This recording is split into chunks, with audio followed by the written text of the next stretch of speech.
comme enseignante, a enseigné dans les classes préparatoires de nombreux lycées parisiens. Je crois que le dernier, c'était Janson de Sailly. Il a enseigné donc, la biologie aux élèves des classes préparatoires des grandes écoles scientifiques. Donc, je lui ai demandé de parler ce soir des grandes écoles en France. C'est un système si particulier, si spécial et si spécifique à la France. Peut-être pas autant que ça, on pourra en discuter. Et bien entendu, à la fin de sa présentation, elle sera tout à fait d'accord pour répondre à vos questions, s'il y en a. Jacqueline, c'est à toi.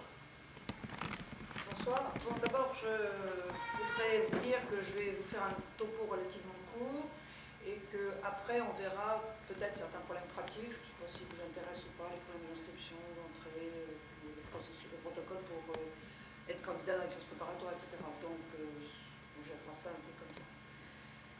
J'ajoute dans ce que m'a dit Paul, dans ce qu'a dit Paul dans sa présentation, c'est que j'ai été parent de préparationnaires et d'élèves de grande école et que je pense que c'est un aspect psychologique un peu particulier quand on a vu les choses des deux côtés. Donc j'y reviendrai, j'insisterai un peu parce que je pense qu'il y a un certain nombre de futurs parents et qu'il y a des choses à dire avant.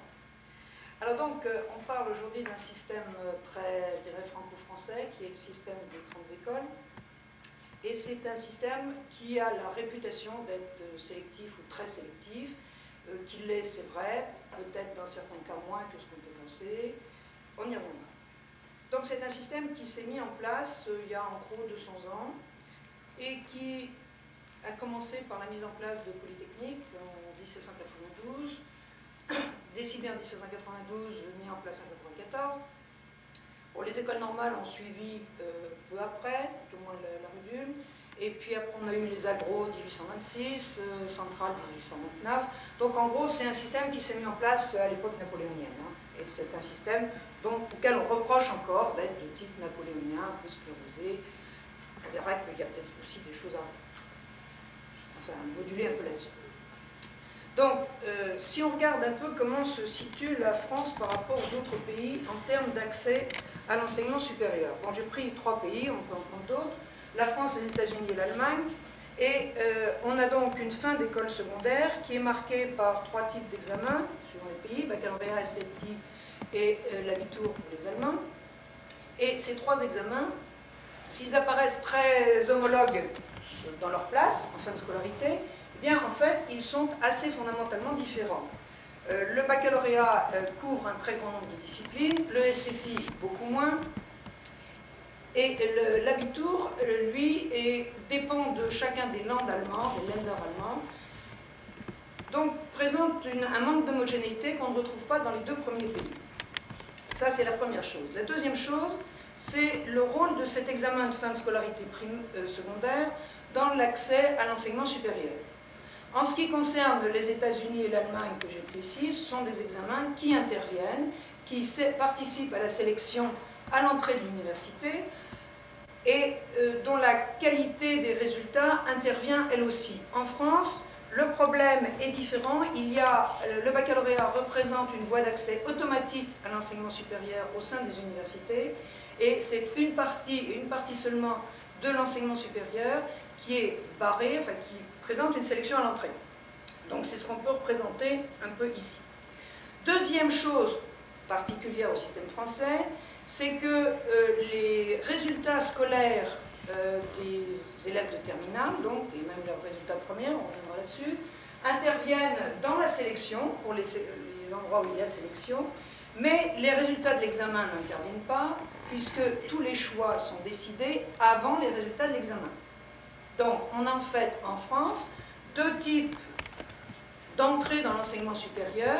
Une première entrée automatique vers l'université qui se fait automatiquement et une sélection qui se fait en tenant compte du travail sur un certain nombre de critères et pour lequel le baccalauréat n'intervient que par oui ou par non. Évidemment, s'il y a échec, l'admission est refusée. Alors, si on essaye de regarder d'un peu plus près ce qui se passe maintenant au sein du système français, donc l'enseignement supérieur en France, on peut lui voir 3 voies essentielles. Ici, la voie classique de l'université, donc figurée ici sans barrage sélectif à l'entrée, dans laquelle on va reconnaître un premier cycle avec la première année du DUG et la seconde, puis un deuxième cycle avec la licence en 1 an et la maîtrise en 1 an, c'est le système le plus court, et ensuite éventuellement un troisième cycle. Alors, de part et d'autre de ce système un peu référence, on a ici l'enseignement court qui présente une sélection à l'entrée, qui peut déboucher soit sur des BTS, soit sur des IUT, sur des instituts. BTS, c'est le brevet de technicien supérieur, et les IUT délivrent un diplôme universitaire de technologie. Enfin, dernière voie, celle qui nous intéresse ici, c'est la voie des grandes écoles. Alors, la voie des grandes écoles, typiquement, présente donc 2 années de classe préparatoire, sauf pour les écoles vétérinaires maintenant. Toutes les écoles, à peu près, recrutent sur 2 ans de classe préparatoire. Est-ce qu'il y en a qui sont intéressés par les taux? Non, on va préférer là-dessus, c'est plus simple. Et ensuite, on a 3 années de grandes écoles, 4 dans certaines écoles, comme dans les écoles normales supérieures. Alors, ces 2 années de classe préparatoire sont souvent, viennent souvent 3, quand il y a un échec au concours la première année et que le candidat souhaite recommencer. Alors, ce qu'il faut bien voir, c'est les 2 types de sélection qui interviennent dans la prépa, avant et après la prépa. Curieusement, les méthodes sont totalement différentes et pourtant les problèmes sont en gros les mêmes. Quand vous avez des candidats aux grandes écoles, ça se voit au niveau des dossiers, mais ça se voit aussi au niveau des concours, il y a en gros 3 lots. Il y a le lot des excellents, ceux-là ils ne posent pas de problème, leurs dossiers seront pris, ils seront reçus au concours. Et il y a les très mauvais. Bon, ben, les très mauvais, ils seront éliminés ici et on les retrouvera pas en préparation. Et il y a ce qu'on appelle dans le jargon des profs de prépa, le marais. Et quand on choisit les élèves pour l'entrée au niveau des prépas, il y a toujours une hésitation sur un grand nombre de candidats qui se tiennent, sur lesquels un certain nombre de critères vont intervenir. Et c'est important pour ceux qui veulent être pris en classe préparatoire d'avoir un certain nombre de petits critères qui peuvent faciliter leur entrée. Même chose au niveau du concours. Au niveau du concours, il y a les très bons qui passent quoi qu'il arrive. Il y a ceux qui ne sont pas du niveau du concours et qui seront collés. Et puis, il y a là aussi le marais, c'est-à-dire ceux qui arriveront tout près de la barre et pour lesquels peu de choses peuvent jouer pour qu'ils soient admissibles ou collés. Je peux vous citer à titre anecdotique que quand j'étais au jury de l'agro, on avait regardé quels étaient les classements possibles, parce que l'agro donne son admissibilité avec un classement.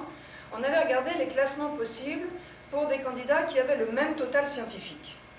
Et ça jouait à peu près sur 300 places. C'est-à-dire que pour un même total scientifique, entre ceux qui avaient de très bonnes notes en lettres et en langue et ceux qui en avaient de très mauvaises, il y avait 300 places.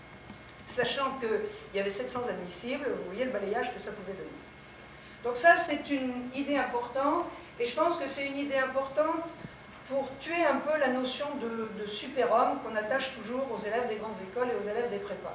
Bon, c'est vrai qu'il faut avoir un bon niveau, mais c'est vrai aussi qu'il faut apprendre à assurer et à gérer les choses. Alors, ce système, donc, est un système très, très carré, c'est le système, disons, de la grande école type. On peut dire presque de type napoléonien. Alors, en fait, les choses se sont pas mal assouplies au cours du temps. D'abord parce qu'au départ, les grandes écoles étaient soit très clairement littéraires, soit très clairement scientifiques, et que progressivement, et quand on disait scientifique, c'était surtout matheux, et progressivement, on a vu apparaître des diversités dans les options possibles. On a vu par exemple que les taux classiques, matheuses, ont commencé par créer des options physiques, donc il y avait 2 types de taux, et maintenant il y en a 3, avec ce qu'on appelle les PSI, c'est-à-dire les sciences de l'ingénieur. Ensuite, on a vu aussi se distinguer la lignée des écoles de commerce, qui ont été d'abord en 1 an, puis en 2 ans, de classe préparatoire.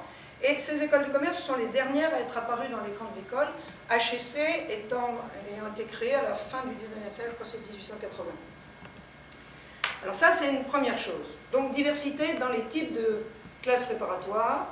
Et il y a également, ça ne vous intéresse pas ici, puisque vous n'avez pas eu cette option dans le secondaire, mais il y a des classes préparatoires technologiques pour les élèves qui ont fait de l'enseignement technique au niveau du lycée. Alors, deuxième chose, une diversification aussi dans les types d'épreuves et dans les types d'enseignement. En particulier, il y a une nouvelle catégorie d'épreuves qui s'est mise en place dans les classes scientifiques, qui est ce qu'on appelle les TIPE, les travaux d'initiative personnelle encadrés, qui sont des épreuves qui sont à l'oral et qui sont faites pour juger un travail personnel dans l'année. Par exemple, on peut donner un thème pour une année. Il y a eu en biologie une année la couleur, par exemple, je pense que c'est celle qui est au programme cette année.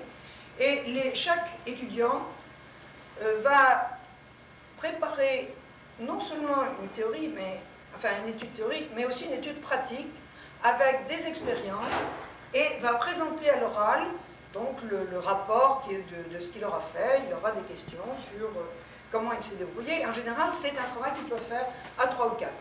Dans les taupes de type dur, maths et physique, on est resté pour le moment assez peu expérimental, mais il y a quand même ce créneau de liberté que représentent les TIPE qui n'existait pas du tout avant.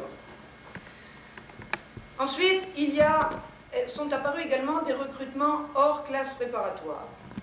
Et ça a eu l'avantage de créer, à l'intérieur des écoles, c'était une sorte de sans-frais, de gens qui n'avaient pas été tous coulés dans le même moule. C'était un des gros reproches qu'on faisait aux classes préparatoires, c'est que finalement, tous les gens qui entraient, qui allaient former partie de l'élite, avaient tous été coulés dans le même moule, la prépa, les 2 ans. Donc on a essayé d'ouvrir un peu ça, et je vais vous montrer par exemple ce qui se fait au niveau de Polytechnique, qui n'est pas l'école la plus ouverte, parce que c'est une des écoles les plus cotées, on peut dire l'école la plus cotée. Alors, c'est quand même l'école dont rêvent tous les parents. Enfin, à partir du moment où un gosse rentre en taupe, le lendemain, les parents le voient avec le licorne. Ça a assez empoisonné d'ailleurs la préparation, l'établissement des programmes du baccalauréat, parce que en France, on a toujours un peu tendance à considérer que tout ce qui est nécessaire à un polytechnicien doit commencer à se préparer dès le lycée. Donc, si vous regardez ce qui se passe pour les candidats français, vous constatez qu'il y a une première voie qui représente l'essentiel des 400 places qui sont offertes au concours en l'an 2000, mais vous voyez que par cette voie, vous avez 1, 2, 3, 4, 5 classes préparatoires, mais qui sont quand même donc nettement différentes, plus l'ENSAM, l'École des Arts et Métiers, donc des gens qui ont fait une prépa avant, mais une prépa technique, et qui donc seront admis sur titre et sur entretien. Et puis vous voyez qu'il y a un tout petit quota pour des gens qui viennent des universités françaises et étrangères, ce qui permet de récupérer au sein de l'école des gens extrêmement brillants ou atypiques, qui ont une scolarité donc atypique, mais qui ont quelque chose à apporter à l'école et à leurs camarades. Puis il y a le concours étranger, mais je ne pense pas qu'il y ait... Est-ce qu'il y a des étrangers ici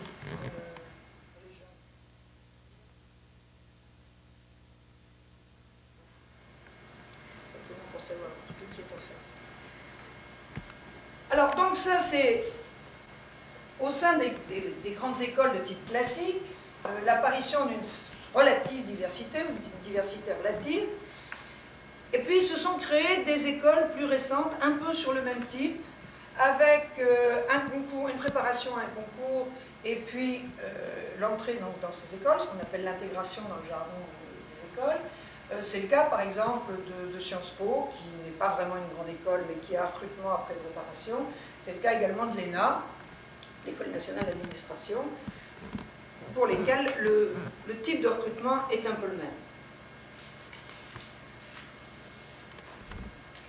Alors, si on regarde les différents types de préparation, on peut essayer de les voir en fonction des profils types de sortie. Et je pense que ça, c'est une chose qui est extrêmement importante, et c'est une chose que les jeunes qui entrent en classe préparatoire ne réalisent pas bien. Ils se disent, je suis bon en maths, je vais faire une maths sup, et puis on verra après.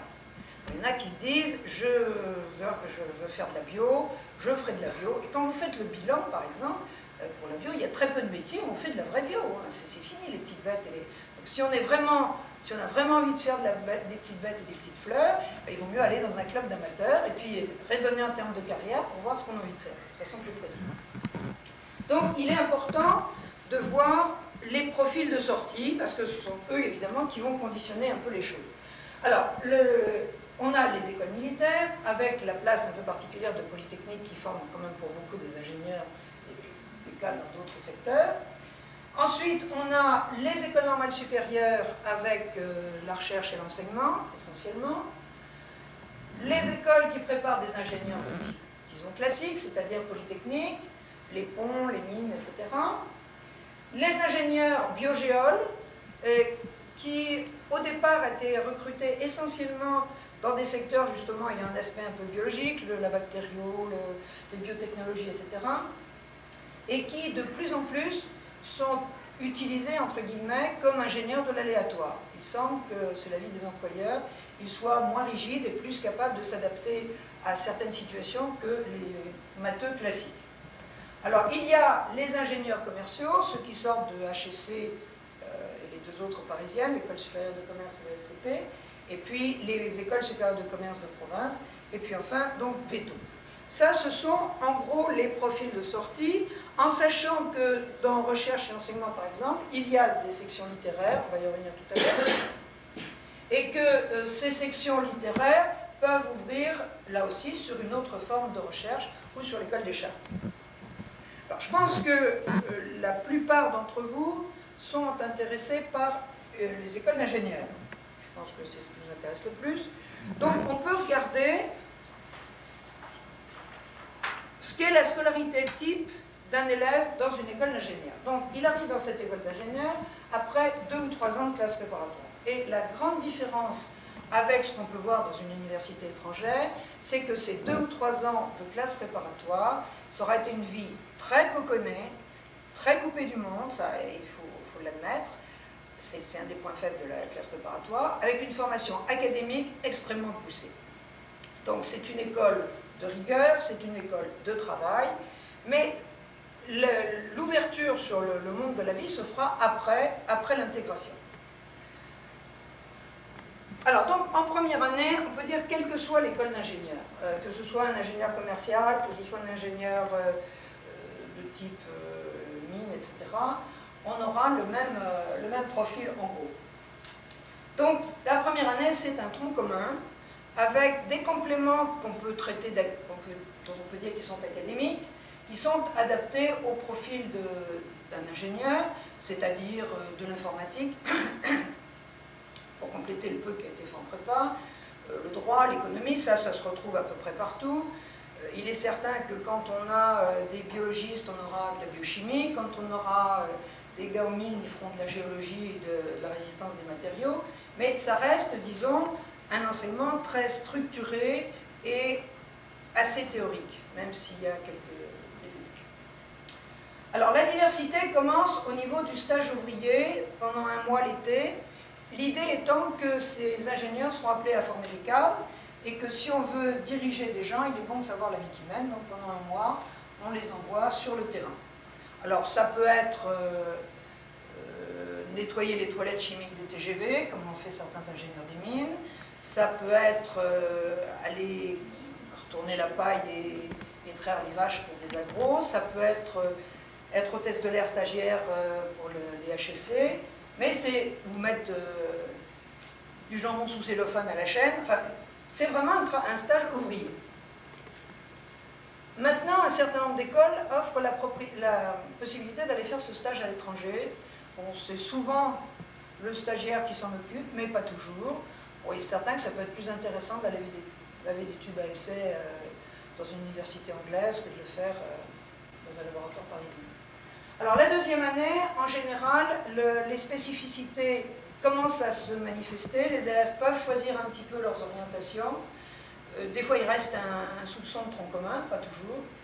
Et il y a l'été un stage de 2 mois qui est cette fois au niveau technicien. Donc c'est un petit peu moins sur le terrain. Et enfin, la troisième année, c'est l'année de spécialisation.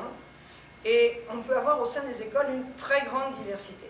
Très très grande diversité, avec 6 mois en entreprise ou en labo, suivant les options choisies. Il faut savoir que la spécialité conditionne pas mal le stage de 6 mois, mais qu'elle ne conditionne pas forcément ce qu'on fera après. On peut très bien choisir une spécialité et faire autre chose après.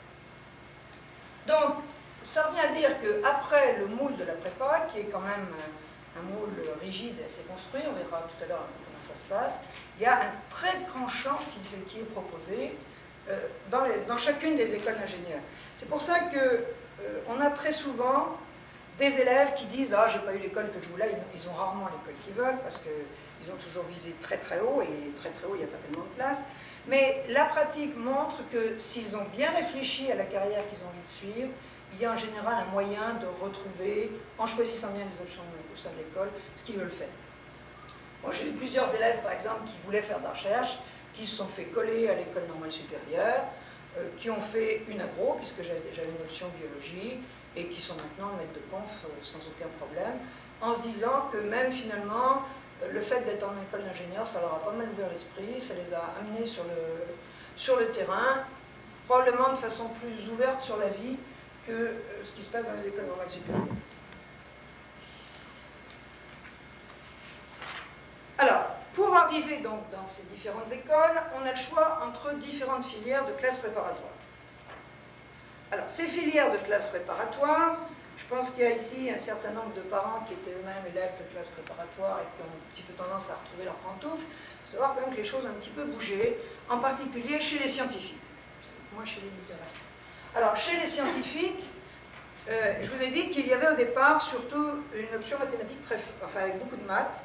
Et maintenant, on arrive à 3 options, et même 4. Enfin, 3 options avec maths physique et techno. Une très axée maths physique, ce sont les FP.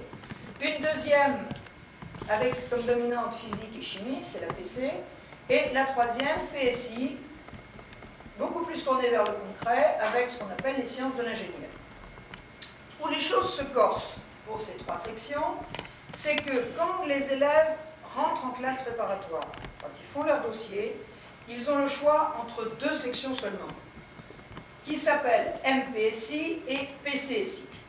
Ça, c'est la première année.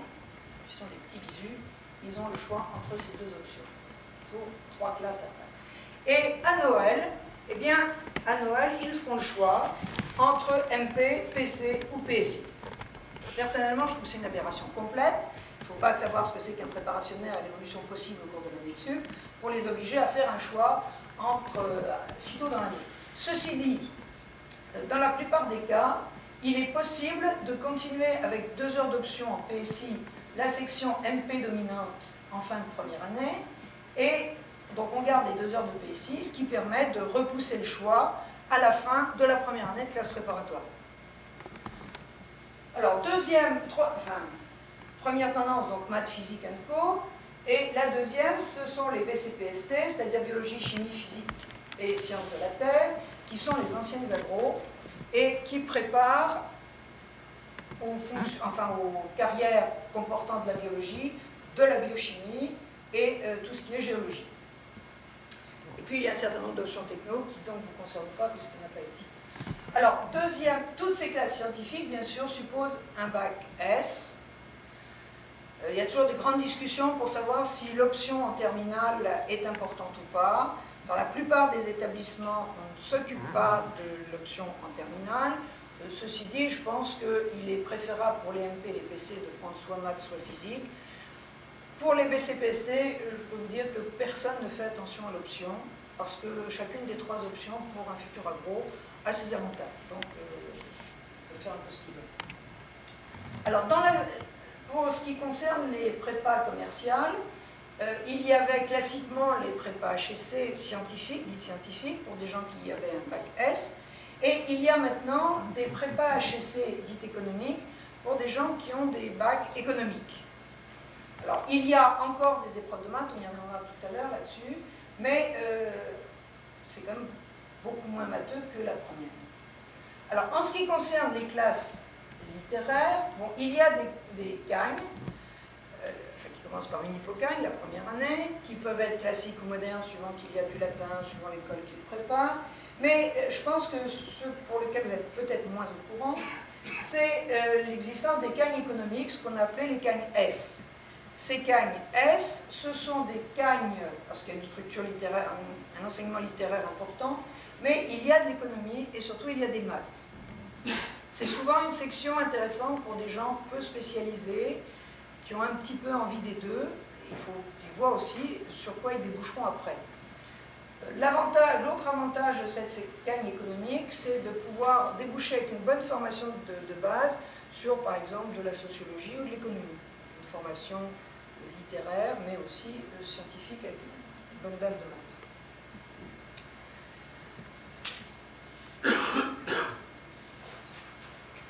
Alors, un point qui intéressera peut-être moins les parents ici qu'en France, pour la bonne raison qu'ils ont l'habitude de payer des frais de scolarité énormes ici.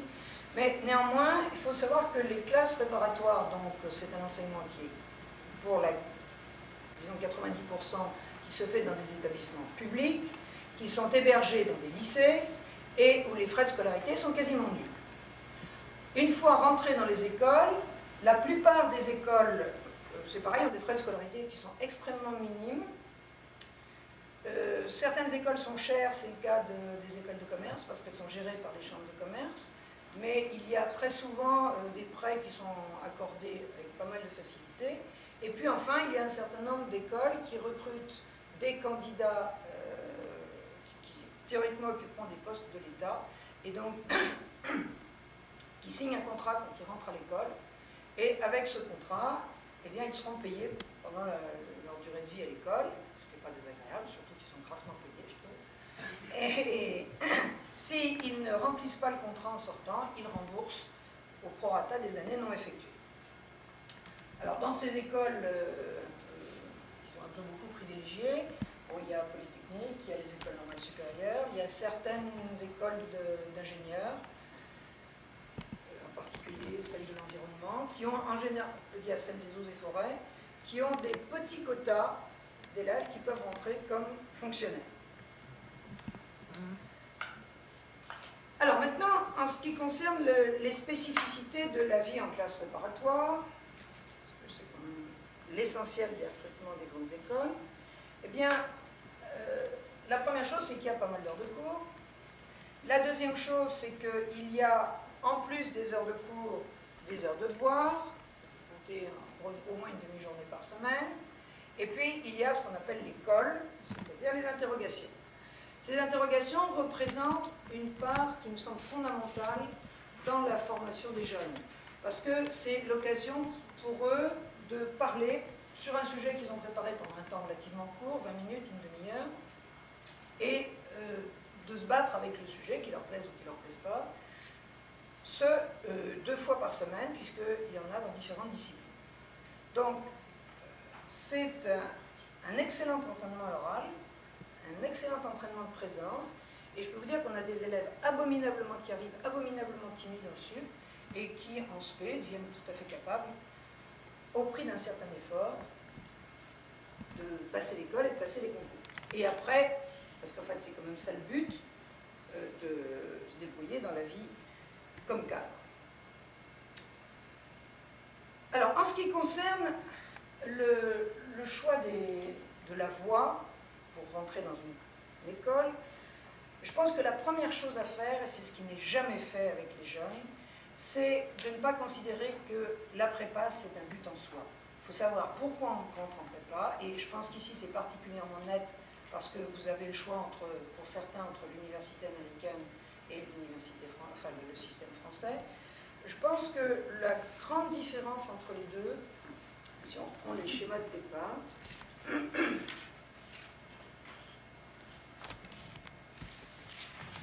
c'est le fait que pendant 2 ans, quand j'étais prof, je passais ma vie à perdre les transparents, mais je vois que je n'ai pas perdu ma bonne d'études.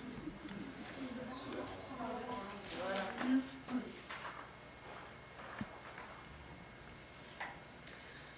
Si on compare avec ce qui se passe ici, si vous rentrez dans une université américaine, bon, je pense que de même que quand on est en France, on se dit qu'on va rentrer à Polytechnique, ici on se dit qu'on va rentrer à Stanford, eh bien, vous allez faire les 4 ans dans la même école, dans les mêmes lieux, et vous allez avoir un enseignement qui va être diversifié dès le départ. C'est-à-dire que vous apprendrez aussi bien, quand vous êtes freshman, à tourner un film, etc. Dans le système des classes préparatoires, le problème est complètement différent. Vous avez 2 ans, je vous l'ai dit, un peu confinés, avec un travail intense purement académique.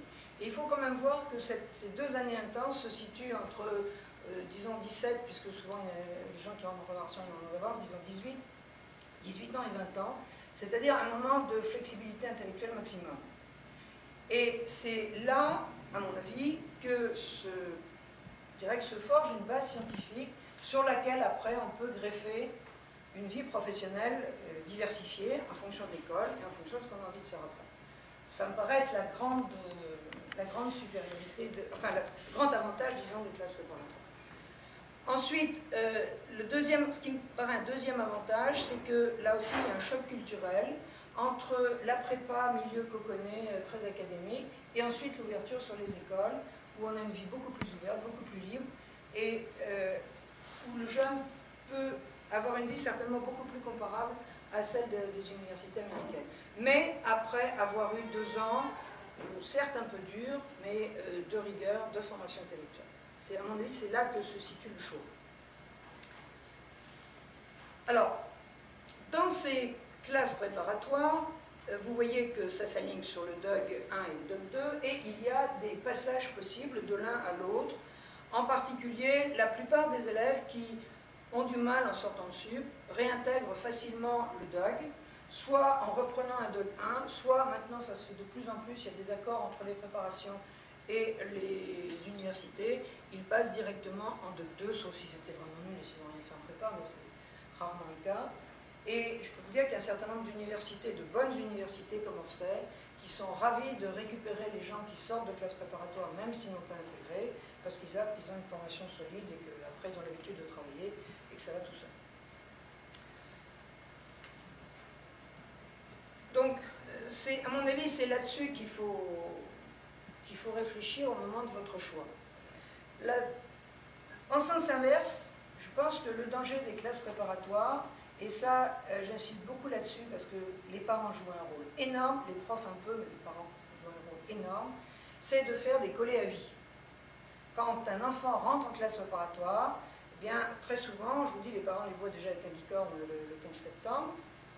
C'est vrai que c'est très stressant d'être parent de préparationnaire.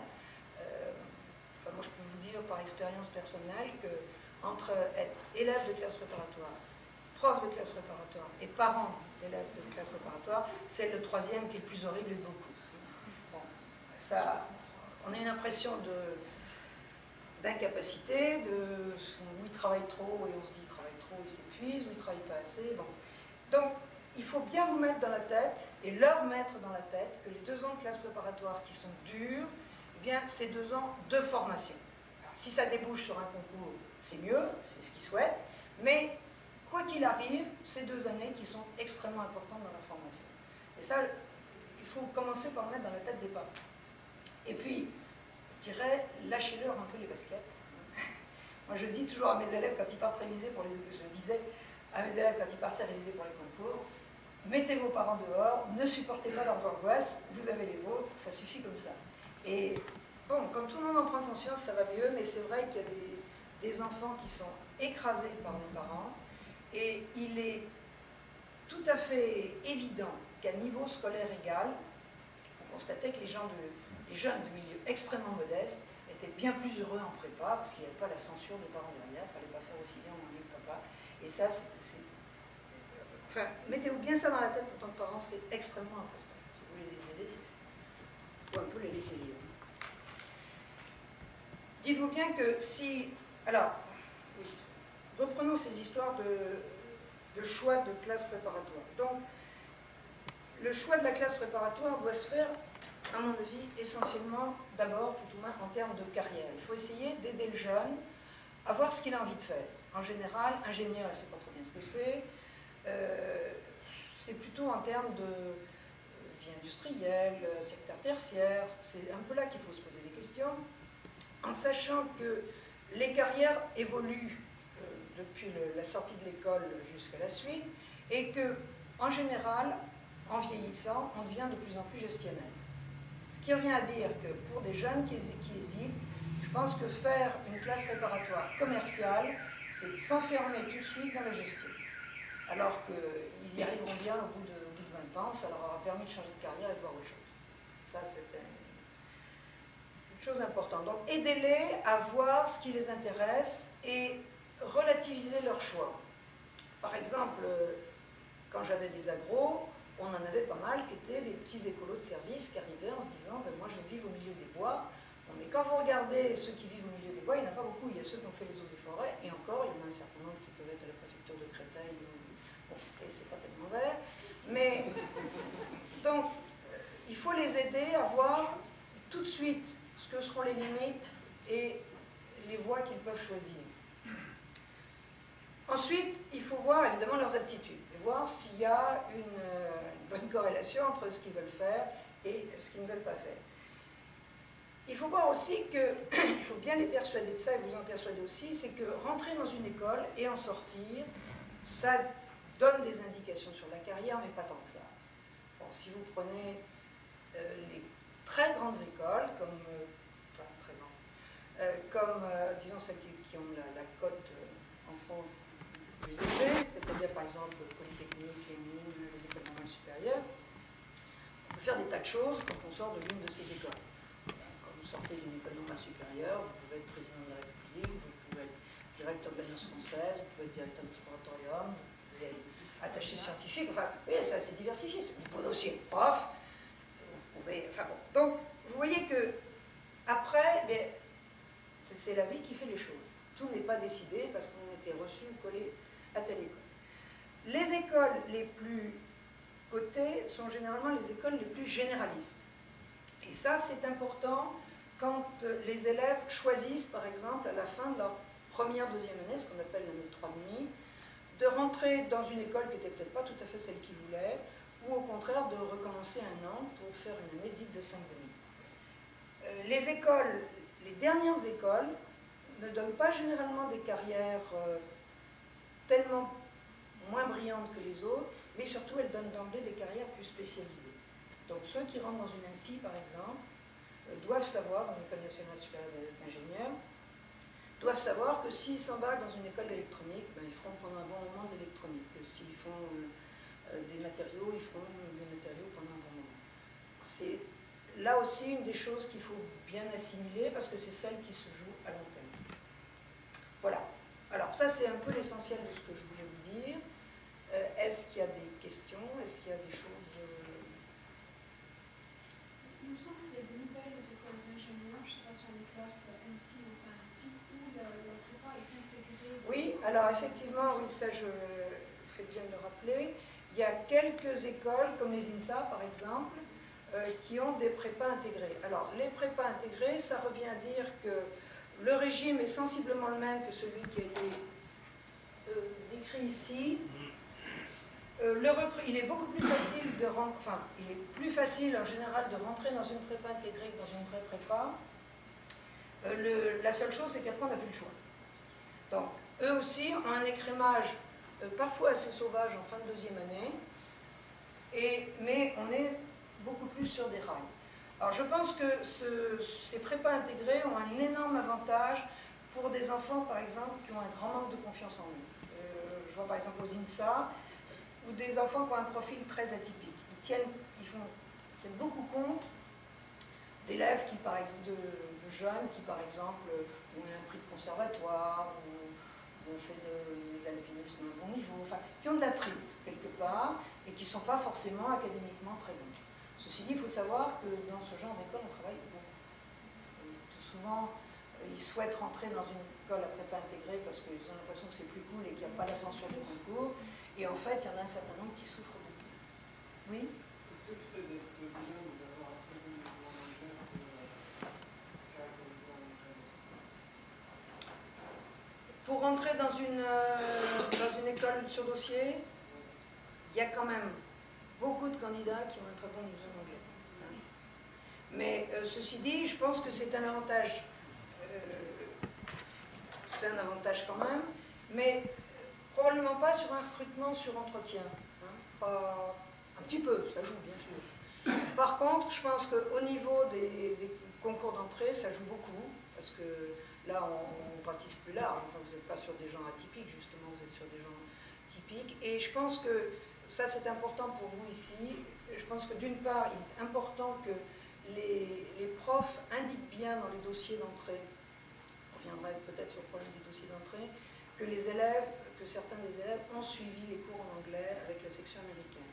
Parce que ça, c'est une chose importante qui situe un très bon niveau.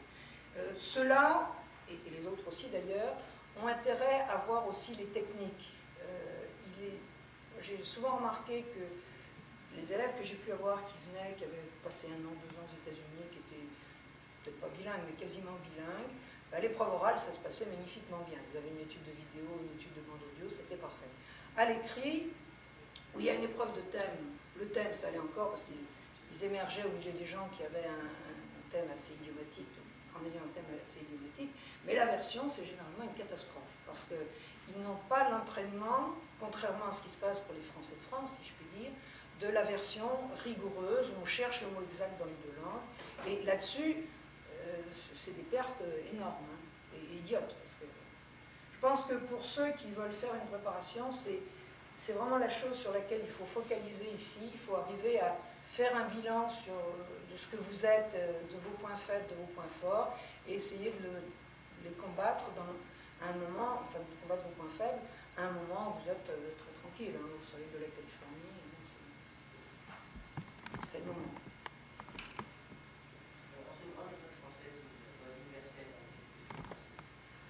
Je pense qu'il ne faut pas voir ça comme ça. Je pense que c'est une mauvaise question. Je pense qu'il faut voir ça, il faut savoir ce que tu cherches. Si tu... Enfin, ce qu'il faut voir, c'est, me semble-t-il, maintenant je me trompe peut-être, c'est l'aspect formation. Voir, c'est pas tellement le diplôme et ce que tu auras à la fin, c'est pas ça qui... Ça jouera pour les 3-4 premières années.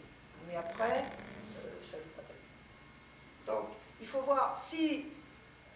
Je pense que les grandes écoles françaises donnent un système, une base académique beaucoup plus solide avec la prépa que une université américaine. D'autre part, il faut voir quand même que l'essentiel des Américains arrive avec un niveau en fin d'école secondaire qui est plus faible que le nôtre. Et donc, on se trouve dans une zone qui est un niveau plus bas au départ, scientifiquement parlant. En sens inverse, c'est certain que c'est probablement plus gai d'être ici que d'être en prépa. Ça, il y a un choc culturel, comme ceux qui feront une prépa, il y aura un choc culturel. Maintenant, moi, ce que je dirais, c'est que l'idéal, c'est de faire une grande école française et de partir faire sa 3e année, ce qui est maintenant très facilement acquis dans une université américaine. À ce moment-là, tu as le beurre et l'argent du beurre, ce qui n'est quand même pas si fréquent. Bon, ceci dit, il faut voir aussi que c'est pas non plus en dehors des grandes écoles point de salut. Hein, la rentrée en France et la rentrée en prépa, c'est quand même un choc. Il faut savoir si on l'accepte, si on ne l'accepte pas, et comment ça peut se passer au mieux. Alors, ce dont on n'a pas parlé, c'est, puisqu'on est quand même un peu focalisé sur les prépas, c'est comment se fait les inscriptions, parce que je pense qu'il y a peut-être des élèves de première ici et qui se disent on a encore le temps, ils n'ont pas le temps du tout, hein, c'est tout de suite qu'il faut s'y mettre. Le dossier sacro-saint officiel, c'est le dossier qu'on dit classiquement rose, même s'il est plus rose, c'est comme la carte verte américaine, ça. Donc c'est le dossier que vous aurez au lycée, qui sera à remplir en gros à Pâques de l'année de terminale, un peu avant. Non, de terminale. Donc, ce dossier, on vous expliquera comment il est fait, comment ça marche. Vous choisissez vous remplissez un dossier par option, et puis pour chaque option, vous choisissez un établissement, dans l'ordre de vos préférences. Alors, d'abord, il faut savoir que dans la plupart des établissements, on fait le plein avec le premier choix. C'est-à-dire que quand des dossiers ont été refusés d'un établissement et arrivent en second choix, si c'est un très bon établissement, on prend, enfin on peut encore avoir de la place, mais dans certains cas, on a déjà rempli avec le premier. Donc il faut être très méticuleux quand vous remplissez pour choisir une prépa qui est adaptée. Alors comment faire? Parce que déjà, quand on est en France, c'est pas facile, mais vu d'ici, celle-là encore moins. Alors, il y a eu une technique qui a été mise en place, qui était le dossier de préinscription. On a montré que c'était illégal, donc maintenant on a contourné la difficulté. On appelle ça une demande d'avis préalable. Cette demande d'avis préalable, non, elle est extrêmement importante. La demande d'avis préalable est très importante parce qu'elle permet à un candidat justement d'envoyer son dossier et de voir s'il a des chances d'être pris dans telle ou telle classe. Et après, c'est pas la peine de s'y frotter s'il n'est pas pris, et s'il peut prétendre une très bonne prépa, il faut savoir s'il apprend ou s'il apprend pas. Donc le dossier de l'avis préalable, il s'envoie en général janvier-février. Donc il faut les demander aux établissements qui vous intéressent à partir de décembre, et puis on vous enverra les petits papiers remplis. Moi j'ai des exemples si vous voulez voir comment ça se présente. Alors de grâce, ne mettez pas de lettre de motivation. Ça, que ce soit les parents, que ce soit les jeunes, ils sont toujours motivés, au moins les parents, et si les jeunes y sont, tant mieux, s'ils n'y sont pas, ils n'ont pas leur place en classe préparatoire. Donc ça sert strictement à rien qu'à encombrer les dossiers. Bon. Alors donc, vous faites des demandes d'avis préalable, et on vous répondra de trois façons, soit avis favorable, soit avis réservé, soit refusé. Ça veut dire que si vous avez un avis favorable, eh bien cet avis favorable, si vous mettez ensuite l'établissement en premier choix, vous êtes quasiment sûr d'être pris. Donc ça vous permet de bien cibler. Après, si vous avez 5 établissements que vous êtes pris en premier choix, c'est à vous de faire le choix. C'est pas facile, mais c'est comme ça. Et au moins, vous ne perdez pas votre temps à envoyer des dossiers où il faut, où ça servira à rien. Alors, vous voyez bien que quand vous envoyez votre dossier de demande de livre préalable, ça se passe en décembre, janvier de l'année terminale. Donc les documents qui vont avec, ce sont les bulletins de seconde, on admet qu'en seconde il peut y avoir un peu de flottement, et puis les bulletins de première. Donc les bulletins de première sont fondamentaux pour l'entrée en prépa. Sinon, on donnera un avis préalable, et puis quand les dossiers définitifs arrivent, on vérifie qu'il n'y a pas eu un effondrement dans le courant de l'année, et après c'est bon. Donc ça suppose que vous-même, et surtout les parents, vous ayez beaucoup réfléchi sur ce que vous souhaitez comme préparation. Il y a l'option certes, mais après il y a d'autres choix. Il y a la localisation, il y a le niveau, il y a le régime, c'est-à-dire savoir s'il est interne, pas interne.